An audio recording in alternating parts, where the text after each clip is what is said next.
welcome. Today I want to make for you all some coconut kurma, and it's a little bit different from the traditional kurma that you'll usually get. So this Diwali I just wanted to give you all something a little bit different. So for this recipe I have here flour, ground elychee, some sweetened coconut, or you can use the fresh one if you like. I'm using the sweetened one because it gives it a more pronounced flavor.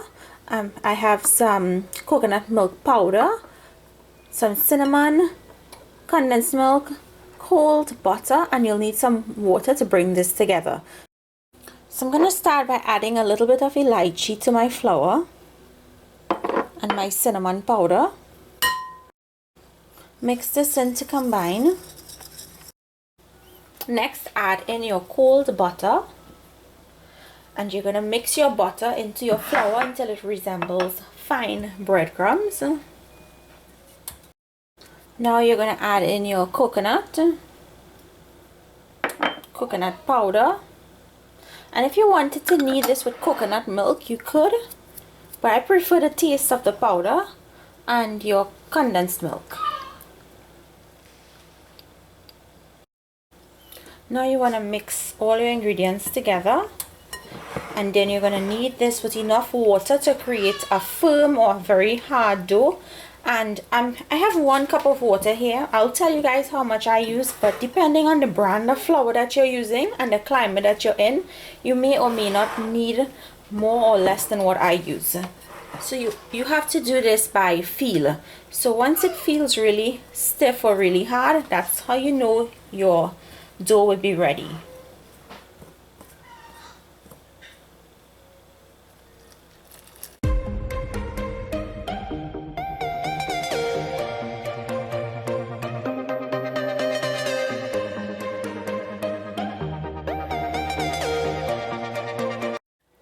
So can you all tell how firm my dough is? It's really firm, and that's how you want it. So I'm just going to knead this for additional 2 more minutes, and then we'll move on.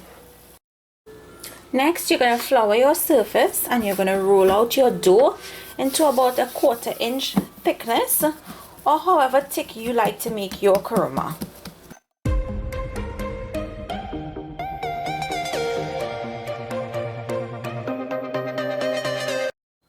So once you finish rolled it out, what you're going to do next is you're going to cut this into small strips, and what I like to do is I like to create a square.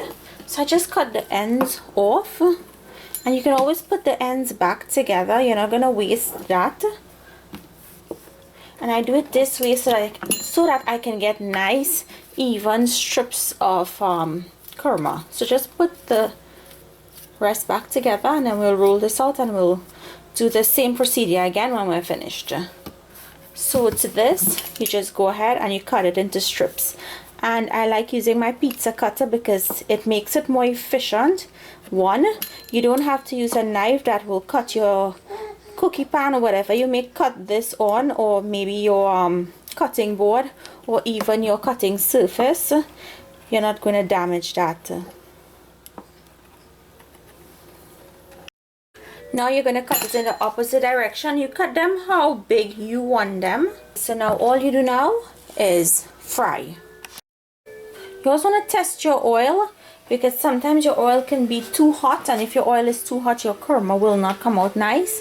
I like to fry mine on medium low, and the oil is perfect, so I'm going to put in the rest of the kurma.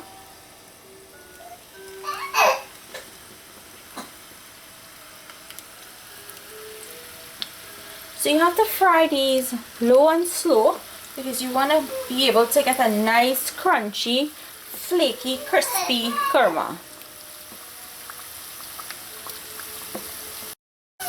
I'm just going to give this a turn just to make sure that it's not sticking. Be very gentle, because you don't want to break up your kurma.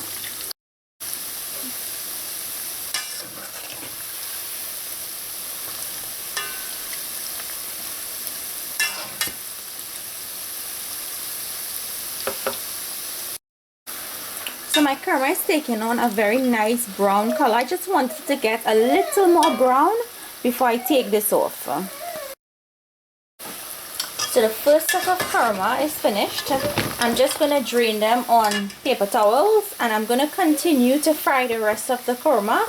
And once I'm finished doing that, then we'll move on to the next step.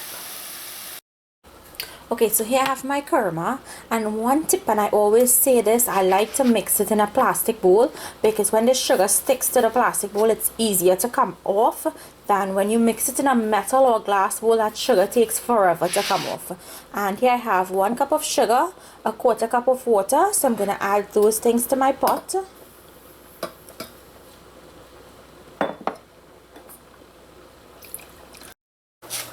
Now you're going to put your sugar and water mixture onto your stove, and you're going to allow this to melt on medium to medium low heat.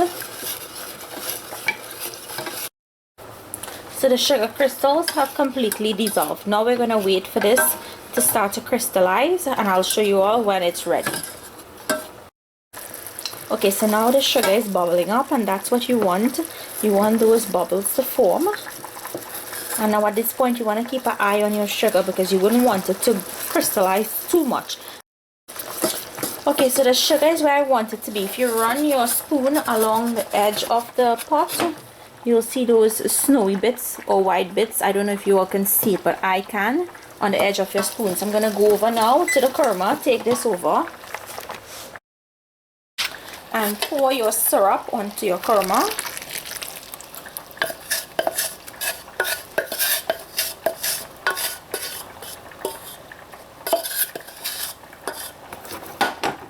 Next, mix, because you want the syrup to coat the kurma.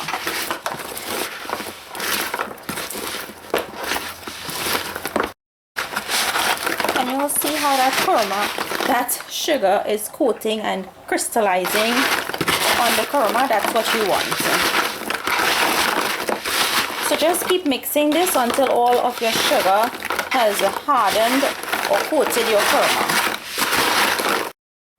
Okay, so I finished mixing in my syrup. It's coated all of the kurmas really nicely.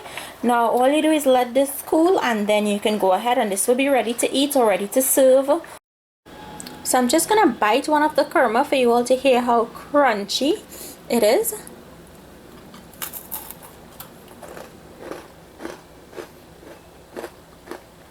Can you all hear that? It's so crunchy, and it's really delicious. And I can taste that coconut flavor in there.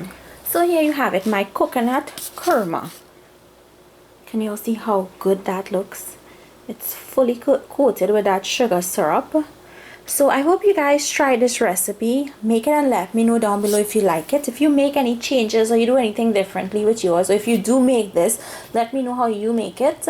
Thank you all for watching, and if you're new to my channel and you like what you see, I hope you like and subscribe, and I will see you all another day with another one of my recipes. Enjoy!